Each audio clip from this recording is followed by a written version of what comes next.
대표님이 사실은 회사를 운영하시다가 3년 전쯤에 따님한테 이제 회사를 넘겨줬죠. 근데 이 회사의 업종이 가지급금이 생길 수밖에 없는 업종입니다. 그래서 가지급금 원장을 받았습니다. 그래서 이 가지급금이 주체가 누구냐, 이제 그게 좀 불분명했죠. 보통 이렇게 이제 대표이사가 바뀌면 가지급금이 이제 대표이사를 따라갑니다. 세금 때문에 고민하는 대표님께 최하영 고경미 세무사가 CEO를 위한 절세 솔루션을 무료로 드립니다. 더보기란을 참고하세요. 가업승계 컨설팅 가지급금 해결만 300번 이상 한 세무법인 신율입니다. 오늘은 30억 정도의 가지급금이 있는 두 회사에 대해서 말씀드리겠습니다. 좀 시작하기 전에 대표님들한테 당부드리고 싶은 거는 지금은 이제 국세청 기조가 여느 때와는 달리 이제 상당히 까다롭습니다. 지금은 이제 검증된 컨설팅만 하셔야 됩니다. 특별히 뭐 이상한 컨설팅, 절세가 많이 되는 컨설팅 이런 것들을 했다가 나중에 세무조사가 나올 수 있습니다. 일단 가지급금이라는 게 뭐냐는 거는 아마 대표님들이 많이 아실 것 같지만 그래도 가지급금의 정의에 대해서 한번 보겠습니다. 가지급금이라는 거는 법인 통장에서 돈이 빠져나갔지만 그 출처가 불분명한 거죠. 그래서 임시로 가계정으로 처리해놨다. 이런 뜻입니다. 뭐 가지급금이 왜 생겼는지 이런 것들은 아마 대표님들 각자 회사 상황에 따라서 틀릴 거고 또 뭐 제가 몇 번 다뤘기 때문에 이제 그 부분은 그냥 넘어가도록 하겠습니다. 자, 첫 번째 사례입니다. 이제 이 회사 같은 경우는 이제 올 초에 저희한테 오셨는데 24년 말 가지급금이 29억이 이렇게 전기로 이월돼서 저희한테 오셨습니다. 그리고 또 계속 가지급금이 왔다 갔다 하면서 지금은 한 30억 이상 되셨죠. 그래서 저희한테 이제 오신 겁니다. 자, 이 회사 같은 경우는 좀 특이한 게 따님이 대표이사로 돼 있었고요. 그리고 우리 회사의 주식 대부분은 이제 아버지가 소유하고 있었습니다. 자, 이게 회사의 주주 명부인데 저희가 기업 가치를 평가해 봤더니 이 세 번째 계신 분이 따님입니다. 대부분의 주식은 아버님이 85% 갖고 있었고 나머지 이제 그 자제분들이죠. 자제분들 중에서 이 따님이 5% 정도 갖고 있었습니다. 그래서 저희랑 이제 소통을 하면서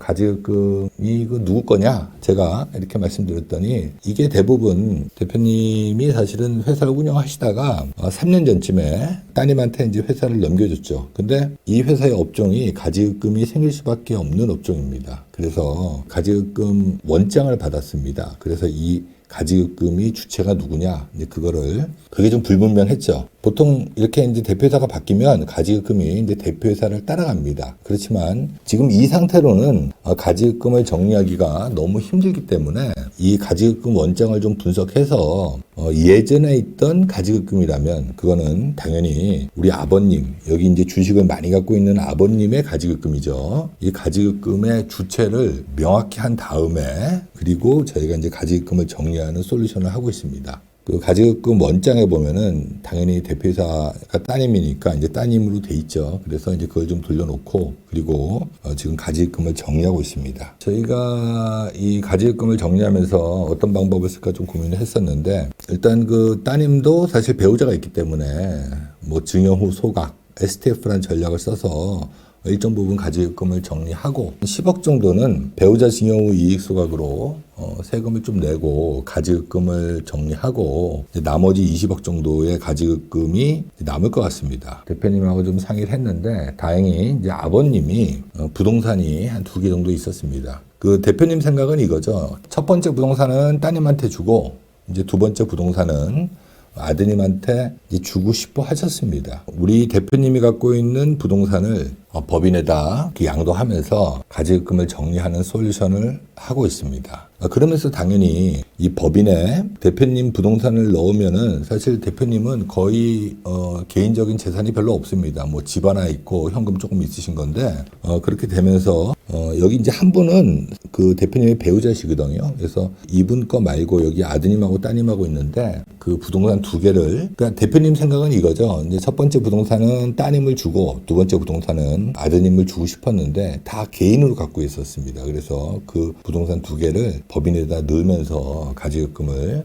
정리하는 솔루션을 하고 있죠. 근데 지금 이제 주주 구성이 뭐 대표님 지분이 이제 나중에는 좀 없어지겠지만 저희가 하면서 따님하고 아드님이 5%밖에 안 되기 때문에 저희가 이 부분을 거의 반반 반반 정도로 해서 주주 구성을 좀 바꾸면서 가지급금을 정리하는 솔루션을 지금 진행하고 있습니다. 자, 두 번째 사례입니다. 이제 이 회사도 24년 1월 1일, 그러니까 이제 23년도에 넘어온 게 가지급금이 23억입니다. 올 초에 오셨는데, 지금은 30억이 넘습니다. 근데, 이 회사는 주주가 우리 대표님이 94%, 그리고 이제 사모님이 6% 이렇게 갖고 있었죠. 저희가 기업 가치를 평가해 봤더니 약 46억 정도 됩니다. 대표님 지분이 43, 4억 정도 되고, 사모님 지분이 이제 2억 7천이었습니다. 우리 이 회사는 그 좀 특이하게 가지급금이 100억이 넘었던 회사입니다. 그 회사에 있는 자산을 좀 팔면서 계속 그냥 급여로, 상여로 이렇게 급여를 많이 받아와서 100억대의 가지급금을 지금 계속 정리해 오셨습니다. 그래서 지금 한 30억 남았는데 이제 너무 힘든 거죠. 급여로 가지급금을 정리하다 보니까 뭐 50% 이렇게 세금이 나오죠. 그래서 한 그동안 한 70억 정도 정리하면서 세금을 거의 한 6, 70억 내셨습니다. 이제 너무 힘들다고 저를 찾아오셨죠. 그리고 이 법인은 특이하게 오피스텔을 많이 소유하고 있었습니다. 아파트형 공장 같은 것들, 이런 것들을 많이 소유하고 있는 이제 임대 법인이었죠. 그래서 이 부동산을 다시 이제 감정평가를 저희가 받습니다. 지금 그걸 진행하고 있죠. 그래서 감정평가를 받은 다음에 지금 현재 사모님의 주식 가치는 2억 7천이지만 아마 이제 재평가를 하면 한 6, 7억대의 주식 가치가 나옵니다. 그래서 일단 이제 사모님의 주식을 대표님한테 뭐 증여하고 그래서 이제 일부 가지급금을 정리한 다음에 이제 나머지는 또 저희가 이제 자기 주식이라든지 뭐 다른 방법으로 이제 순차적으로 정리할 예정입니다. 대표님도 좀 말씀하시는 게 지금 회사에 돈이 없어서 이제 부동산만 있어서 더군다나 이제 경기가 그렇게 좋지 않기 때문에 부동산이 팔리지 않을 것 같다. 지금 당장 뭐 이렇게 얘기하십니다. 그래서 이제 순차적으로 이제 부동산을 하나씩 정리하시면서 그때 맞게끔 저희가 솔루션을 제안해 드리는 걸로 해서 지금 저희랑 일을 같이 하고 있습니다. 저희가 이제 가지급금을 정리하는 방법은 뭐 여러 가지가 있죠. 이제 크게는 한 두 가지 정도로 나눌 수 있을 것 같습니다. 첫 번째는 이제 법인에 있는 잉여금을 활용해서 이제 가지급금을 정리하는 방법. 대부분 이 방법을 원하시죠. 두 번째는 이제 개인 재산을 활용해서 가지급금을 정리하는 방법. 자, 이 두 가지가 있습니다. 크게는. 자, 그래서 이제 두 회사가 공통적으로 가지급금이 30억이 있기 때문에 가지급금이 30억이 있었을 때는 어떤 문제가 있는지 한번 정리를 해봤습니다. 자, 첫 번째는 가지급금이 30억이 있는 회사는 대표님께서 가지급금에 대한 인정이자를 내셔야 되죠. 이거는 대표님이 회사에 납부해야 되는 인정이자입니다. 4.6%죠. 4.6%로 계산하면 30억 정도 되면 연간 1억 3,800 정도 나옵니다. 이 부분을 못 갚기 때문에 계속 가지급금은 복리로 늘어나는 거죠. 자, 두 번째는 차입금이자 손금 불산입. 자, 이게 뭐냐면 대표님이 회사를 운영하다 보면 금융기관에 이제 채무가 있을 수밖에 없죠. 우리 법인에서. 그러면 이 가지급금이 있는 부분만큼은 원래는 사업을 하면은 이자는 비용입니다. 이자 내는 건, 법인에서 이자 내는 건 비용인데 당연히 비용이죠. 근데 가지급금이 30억이 있기 때문에 만일 법인 차입금이 50억이다. 그러면 50억에 대한 차입금 이자를 인정해주지 않고 비용으로 인정해주지 않고 20억에 대한 차입금 이자만 인정해줍니다. 다시 얘기해서 이제 30억만큼의 차입금 이자는 비용으로 인정해주지 않는다는 얘기죠.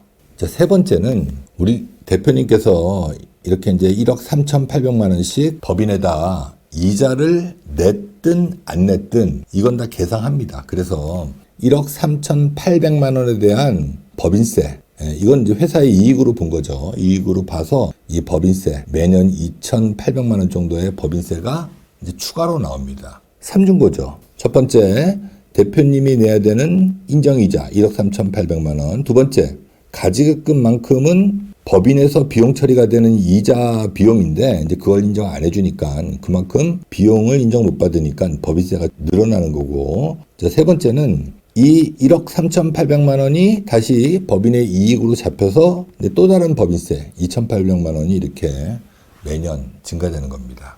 자, 그래서 대표님께서 생각하시기에 나 그냥 청산하겠다. 우리 법인에 가지급금이 30억이 있는 상태에서 청산하겠다. 그러시면 이 30억은 그 해에 바로 대표님 상해 처분 받습니다. 그러면 아마 아시겠지만 상해나 급여 받으면 50% 세금 내죠. 60억 받아서 30억 가지급금 갚고 30억은 세금으로 내야 됩니다. 다시 얘기해서 이제 청산 못 한다는 얘기입니다. 뭐 같은 얘기지만 이제 소득으로 처분되면 이제 과다한 세금이 발생되죠. 자, 그리고 내가 이제 회사에서 돈 받아오면 당연히 이렇게 간접세, 이제 국민연금이나 건강보험료 당연히 올라가죠. 자, 그리고 가지급금이 너무 많으면 이제 세무조사 받습니다. 이 과세관청은 이 가지급금을 대표님께서 못 갚는다고 생각합니다. 그래서 이걸 받아내기 위해서 세무조사를 할 위험성이 증가됩니다. 그래서 가지급금이 너무 많은 것들은 정말 정리하셔야 됩니다. 자, 그리고 이제 형사적인 문제가 생길 수가 있죠. 자, 이런 부분 때문에 가지급금은 정리를 하셔야 됩니다. 적정한 수준의 가지급금, 누가 봐도 법인에서 갚을 수 있는 정도의 가지급금이다. 그러면 당연히 별 문제가 없겠지만 이렇게 뭐 30억, 40억, 50억 이렇게 있는 회사들은 대표님께서 하루빨리 가지급금을 다 못 갚더라도 적정한 수준 범위 내에 들어오셔야 됩니다. 가지급금 관련해서 어떻든 간에 법인 돈으로 대표님께서 가지급금을 정리하시려면 대표님은 법인의 임원이면서 이제 주주죠. 그러면 대표님께서는 첫 번째는 이제 급여나 상여로 이제 정리할 수 있죠. 그렇지만 이 부분은 생각보다 세금이 많습니다. 종합소득세 과세되기 때문에 4, 5억 정도 넘어가면 정말 세금이 많습니다. 세금이 거의 반이죠. 그리고 또 두 번째는 이제 배당으로 정리하려고 하실 겁니다. 그렇지만 배당도 이제 2천만 원까지만 분리과세고 나머진 급여나 상여처럼 똑같이 이제 합산과세되기 때문에 생각보다 세금이 많습니다. 자, 그리고 이제 세 번째는 이제 퇴직금이죠. 퇴직금도 예전에 비해서는 세율이 좀 올랐지만 그래도 10%대 세금으로 법인에 있는 잉여금을 인출해서 가지급금을 정리할 수 있죠. 그렇지만 뭐 퇴직을 내 마음대로 할 수가 없지 않습니까? 자, 그래서 저희가 주로 하는 게 이 자본 거래를 통해서 가지급금을 정리합니다. 자본 거래야말로 정말 적정한 세금을 내고 가지급금을 정리할 수 있습니다. 그리고 이제 무형재산을 활용해서 뭐 특허권, 상표권 뭐 이런 걸 활용해서 가지급금을 정리할 수도 있는데 2019년도경에 사실 많은 그 컨설팅 하시는 분들이 이 부분을 가지고 가지급금을 정리를 했었습니다. 기존의 대표님들이 이제 특허권이나 상표권이 없는 상태에서 지금 다시 만들어서 이걸 이제 법인에 팔아서 가지급금을 정리한다. 예, 그거는 거의 깨집니다. 그래서 자, 이 부분들은 정말 이제 신중히 하셔야 됩니다. 저희도 물론 같이 일하는 변리사님 그리고 이 무형재산 감정평가하시는 이제 감정평가사님들이 있습니다. 그분들은 그냥 특허를 내달라면 그냥 내주고 그리고 평가해 달라 그러면 그냥 평가를 해주는 분들입니다. 이 부분을 가지고 세무적으로 이게 쓰일 수 있을지 없을지 이 부분들은 검증된 세무법인을 통해서 자문을 받으시길 추천드립니다. 오늘 제가 가지급금 30억 있는 회사 두 회사에 대한 내용을 좀 말씀드렸습니다. 지금은 안전하게 세무조사 위험성이 없게 검증된 방법으로 가지급금을 정리하는 걸 추천드립니다. 오늘 여기까지 하겠습니다. 감사합니다.